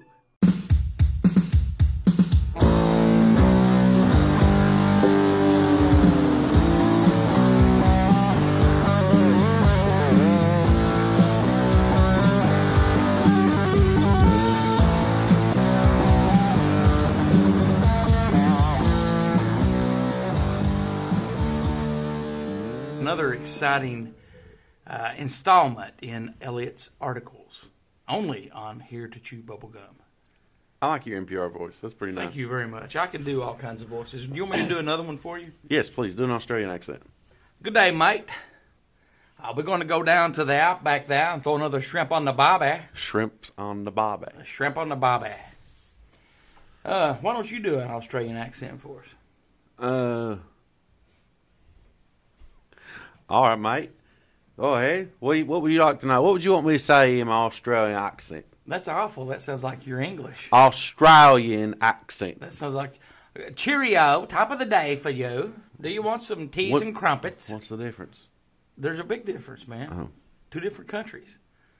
Well, yeah. Do a southern accent for us. Every day I talk.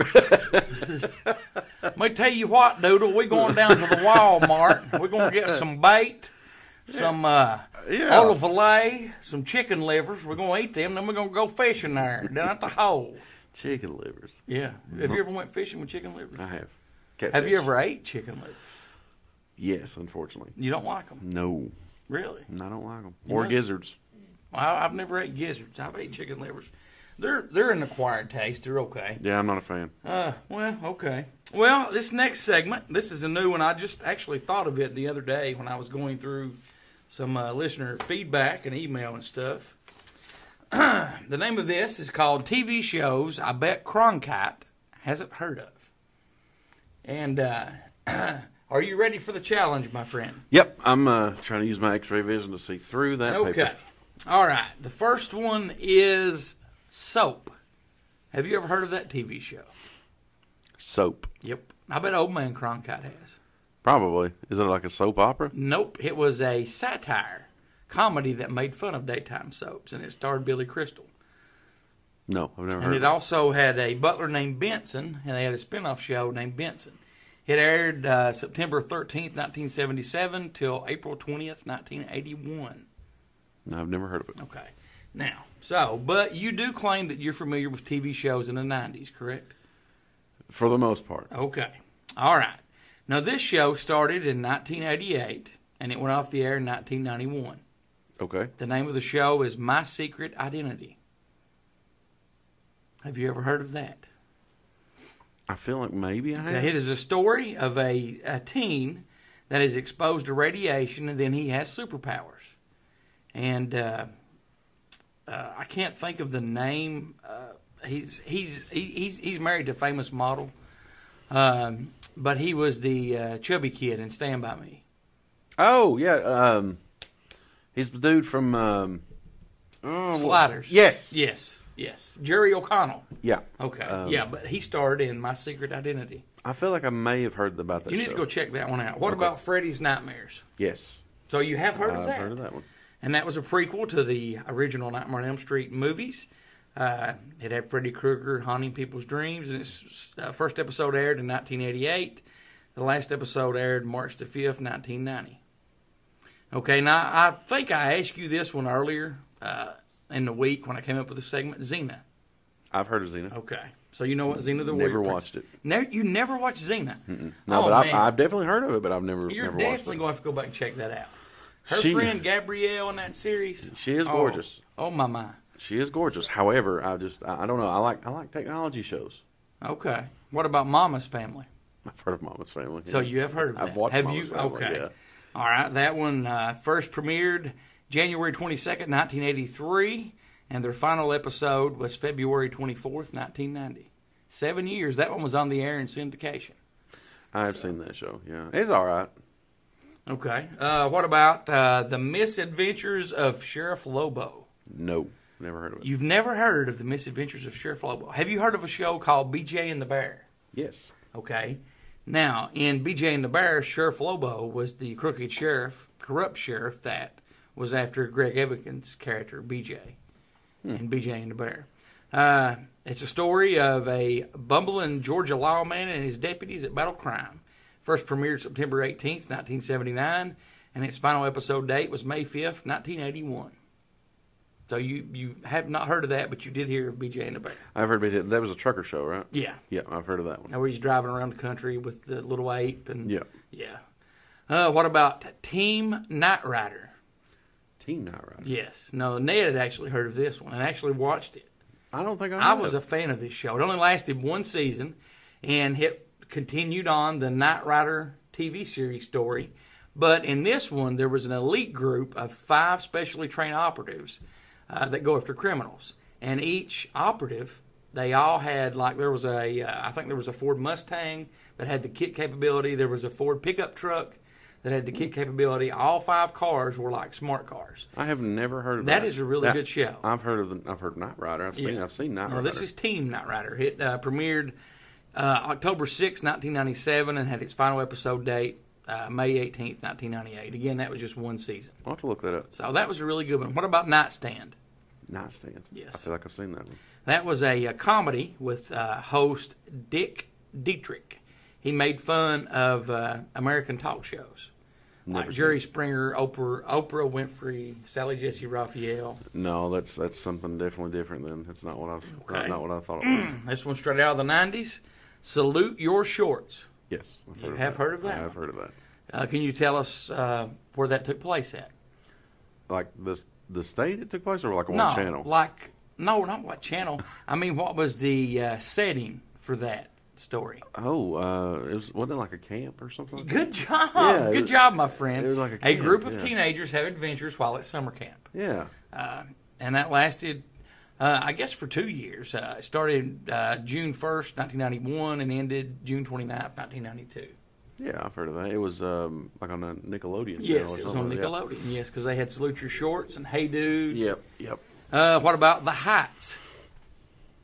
No, never heard of it. Okay, The Heights was an American musical drama series that aired on Fox on Thursday nights at 9 o'clock. It premiered August 27th, 1992, and ended November 26th, 1992. Never heard of that. Now, what's interesting, a nerd fact about that, is they really sang and had music on that show. And there was a song come out called How Do You Talk to an Angel? That was like the cast members from the TV show. It really became a hit. How Do You Talk to an Angel? Have you ever heard of that song? That sounds familiar. Look it up. I would say you probably I'd recognize say it. I probably have. So. So Well, you how'd actually I surprised me do? with How'd I that do? list. You pass. Okay. I will give you a P. Yeah, all You right. pass. You actually done pretty good. I know pop culture. There was a few. Really? You no, know pop culture? no. I'm just saying I know pop Ned, culture. you want to ask us some pop culture questions? No, not today. Okay. Quit playing on your phone, Ned. We're working over here.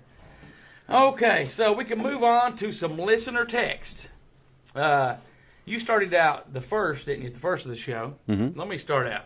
Let me pick this one up here. All right. It's from Bruce. Goose, you mentioned that you liked working out. How long have you been doing that, and do you have any tips for a beginner like me? Do you want to answer that as well? No, I mean, you Okay. look at me. I've been, you know, I mean, honestly, for 15 years, I mean, you really can't tell that by looking at me, but, you know, 15 years ago, I was in really good shape. You know, I had abs. I'll never have abs anymore because that was way too hard. I guess for the last 5 years, I've been hitting it pretty regular. I don't lift heavy. I lift moderate weights and do high reps. So that would be my tip. Just start out slow. Don't eat a lot of bad carbs. The best thing to take after a workout is to drink Nesquik chocolate milk. Seriously, that is better than any of the expensive pre-workout stuff that you can buy. Nesquik chocolate milk. So, what I will say is probably just do the opposite of what I usually do. And Okay. Don't eat mashed potatoes. Okay, so you eat a lot of mashed potatoes. Love mashed potatoes. He has mashed potato mouth. I have Mashed potato mouth. Yes, yes, you do. Now, do you put a lot of butter in your mashed potatoes? I put butter and bacon in my mashed potatoes. Really? I try to make them as fat as I can. Okay, okay. What about gravy and biscuits? Do you like that? Yes. Have you ever took a biscuit and just stuffed mashed potatoes inside of it? No, but I want to this week. What about KFC mashed potatoes? You like those? Those are good. They man. are I mean, good, for like but- fast food stuff. Those yeah, are good. they are good, but they're like a little. They're kind of thin. Like they're not thick like a Right. mashed potato. But yeah, I mean, for a fast food place, they're pretty decent. Okay. Okay, so Read moving on. away. So the Lone Gunman. Hey Goose, it's been a while since I've written in. That doesn't mean that I've not been listening. Hello and welcome Cronkite and Ned. Wiry the recent news events. You may be right, Goose. Wiry With the recent. with the recent events. Trump may tweet a lot of secrets this year. Cronkite, you mentioned last week that you like racing. Who's your favorite driver? What kind of things do you collect? So it depends on what series. For like NASCAR, I'm kind of a Kyle Larson fan. I've never heard of that guy. Kyle Larson? Mm-hmm. Okay. I'm a Kyle Larson fan. He was. What about Danica Patrick? Does she still race? She doesn't still race. No. Okay. No, she doesn't. She quit a few years ago. Of course, Larson had that mishap this year where he misspoke and had a lot of. I know that was terrible when he was trouble. coming around that turn and he stuck his head out the window and yelled at that guy. Is that the mishap you're talking about? No. I'll tell you about it off air. That's Okay. not something we can say on. Gotcha. I'm a Larson fan. I'm hoping he'll do good in NASCAR. Now, if we're talking about IMSA, I'm a Ricky Taylor fan. Jordan Taylor. I like the Corvettes. I like the Acura, Team Penske, Team Corvette. Go sports. If we're talking about F1, I'm a McLaren fan. Well, that does stand for Formula One. That does stand for I do Formula know One. what that stands for. I'm a McLaren fan. I like Norris, and I like I can't remember who's Ricciardo is going to be racing with them this year. What about Kyle Petty? Does he still race? Kyle Petty does not still race, no. But it depends on what series you're talking about. But now the things I collect are sheet metal. I collect the die-cast race cars. Now, what do you mean sheet metal? Like the pieces that come off the car after they've been wrecked or they've been. Do they just give that stuff away? Well, no, you have to buy it. Okay. But yeah, I mean, I collect anything like that. But you should see my house. It's terrible. Well, I'll tell you what. So if you collect stuff like that, I have got a used styrofoam cup that Jeff Gordon drank out of at the 1994 race from Tallahassee, and I will take $5 for it. Really? Yes. Do you have a certificate of authenticity with Yes, that? I do. Okay. Lone Gunman, who is your favorite? Who's your favorite? Now, if we're talking about past drivers, I like Dale Earnhardt, obviously. Jeff Gordon, Mark Martin, the guys of the '90s. I like them all. But right back in, Lone Gunman. I want to know, who's your favorite drivers? Yeah, and the first part of his question, I don't think that guy's going to be tweeting anything.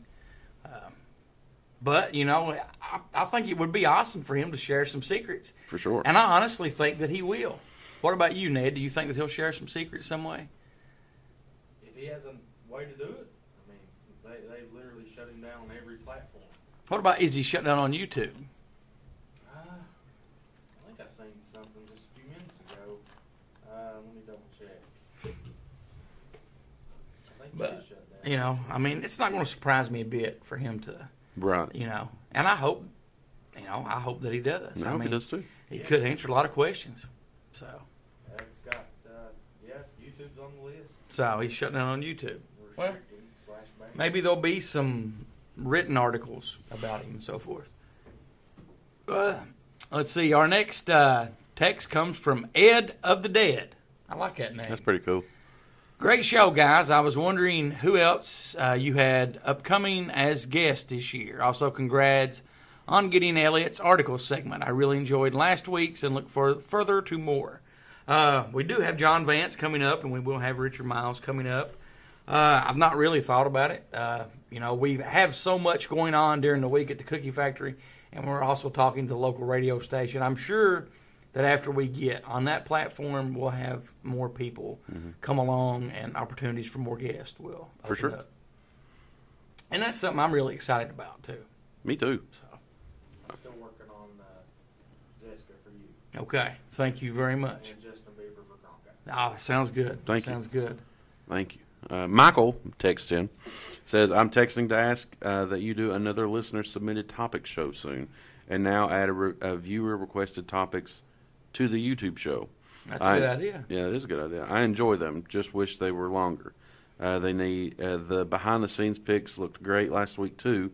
We need more of that. Roswell. Well, I don't really... The 15 to 20 minute mark is what we try to stay at on the YouTube show for, because, like you said, you used the word ramble earlier. If we get on there and rambled on, I don't want to bore people to death. I want to get on, state our business, keep it interesting, and cut it short and sweet. Years ago, I had read, and this is a long time ago, I read articles on YouTube videos.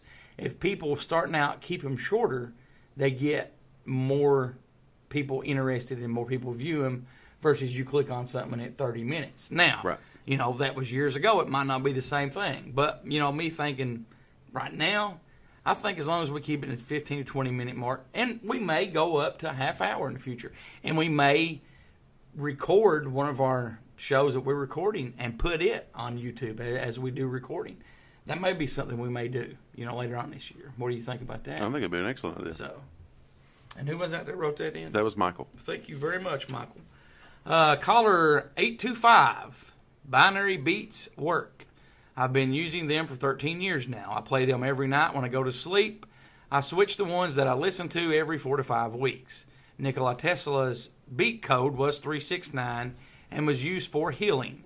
You also mentioned doing some Randonautica videos. Have you ever heard about the teens who found a body in Florida by thinking about finding a body? I actually have heard of that story. We watched that. So, last Friday. yes, me and Ed actually watched that. So they thought of finding a body. They actually found a body. Wow. Now, you don't want to step off on a 10th floor, but you will go play Randonautica. That just does not make any sense to me. Well, yeah, but Randonautica is not going to take me to another dimension that I know of. What if it does? What if we're out and we're walking to get to a place and you fall down a well? And me and Ned's there, and we have to run and get help. Well, because I'm And not going to Ned be goes walking. up and goes, help, help. But I'm not going to be Cronkite's in the well. Cronkite's in the well. But I'm not going to be walking. I don't walk. I don't Yes. do that. Well, you have to walk to the Randonautica. Or you think we're going to drive right up to him? Yes. No. I'm No. with Cronkite. He stays in the vehicle. Why? Why does Cronkite complain if he has to walk somewhere? Yeah. Do you? I hate This is it. too far. This is stupid. Pack me. This is stupid. Can we get a? Pack me. Why can't we think of something on the road? Did you guys look into the binary beat stuff? No, I did not. I actually went back and looked when I got this email, and he's right. 369 was the code that the frequency that Tesla recommended that it does healing and so forth. That is something that is really kind of fascinating. You know, there's people that actually do believe it works that are doctors. There's some say that it does not work. But, you know, there's been cases where it has worked, and there's been other cases where it hasn't worked. I guess it just depends on, you know, the individual doing it. If you assume that it's going to work, and your success may be higher. Kind of like the placebo effect? Exactly. Okay. Go ahead. So Albert writes in... Albert writes in, is his name? No, just Albert. Oh, okay, Albert. Here to Chew Bubblegum, first time I've ever written in. I love continuing stories, or I love the continuing stories like you did last week with the Truth Is Out There series. When are you going to do another Truth Is Out There? Well, how long has it been since we did the last one? It's been... About a month, probably. Yeah, it's been 3 or 4 weeks. We'll try to do one this month. Okay. Maybe we could do the listener requested stories, and the Truth Is Out There will be chapter 3 this time. It'll be exciting. So those are really good. So send in your ideas. We will receive those ideas, hash them over, and see what we can find out. And hopefully in a couple of weeks we'll do a show with those. Absolutely. Let's see. My last listener text comes from Nelson. He says, good show, entertaining, insightful, and better than George Norrie, who is now the host of Coast to Coast AM. Well, George Norrie's been the host of that for quite a while, but thank you very much, Nelson, for writing in that way. Well, fantastic. So my last one is Samantha. Mm-hmm. I'd like to hear your thoughts on the Betty and Barney Hill case that Elliot mentioned in his segment last week. That is definitely a good story. Why don't you put an X by that one? Let's talk about that one next week. Our question of the week responses from last week.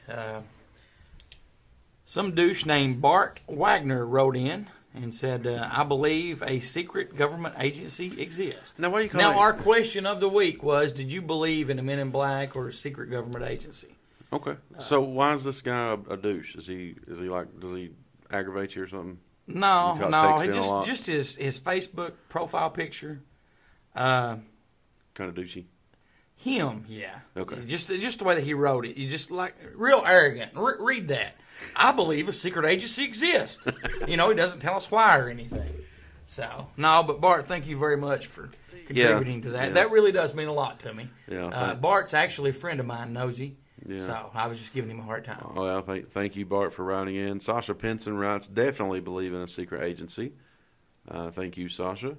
Yes, thank you very much. Bobby Akers wrote, after reading the Mothman prophecies, I absolutely believe in MIB. I don't know if they are government, though.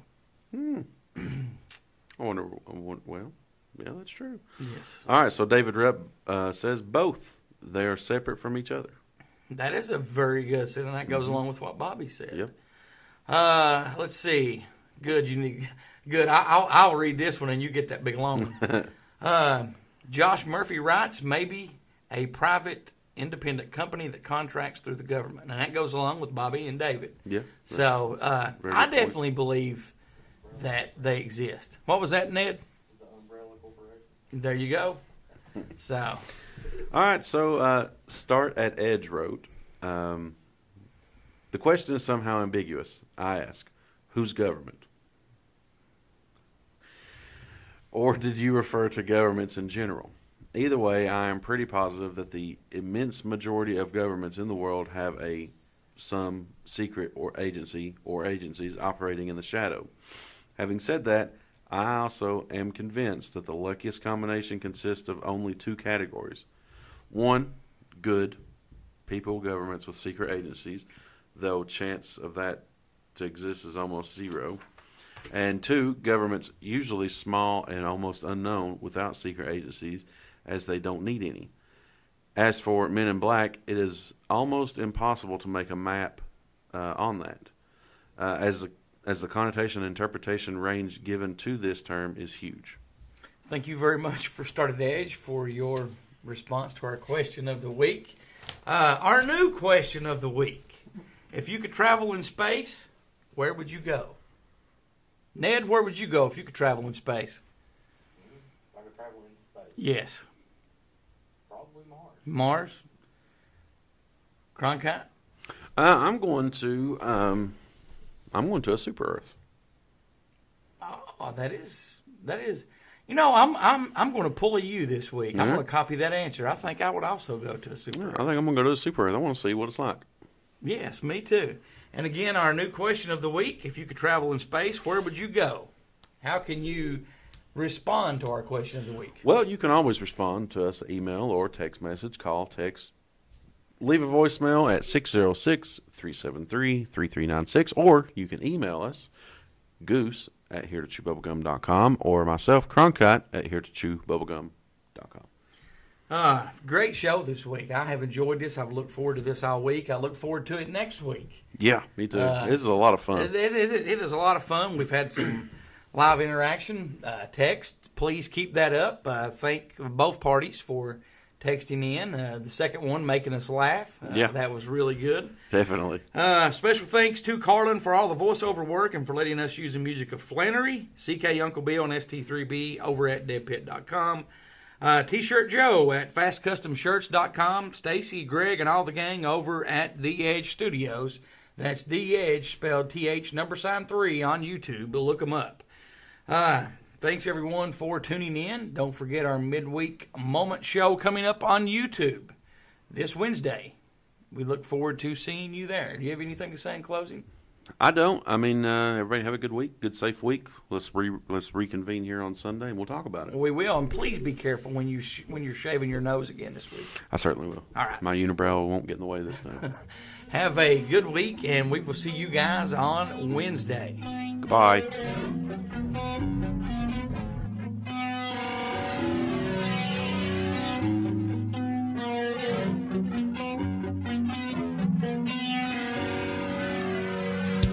Thanks for listening to Here to Chew Bubblegum. Tune in next time as we dive deeper into things the government doesn't want us to know.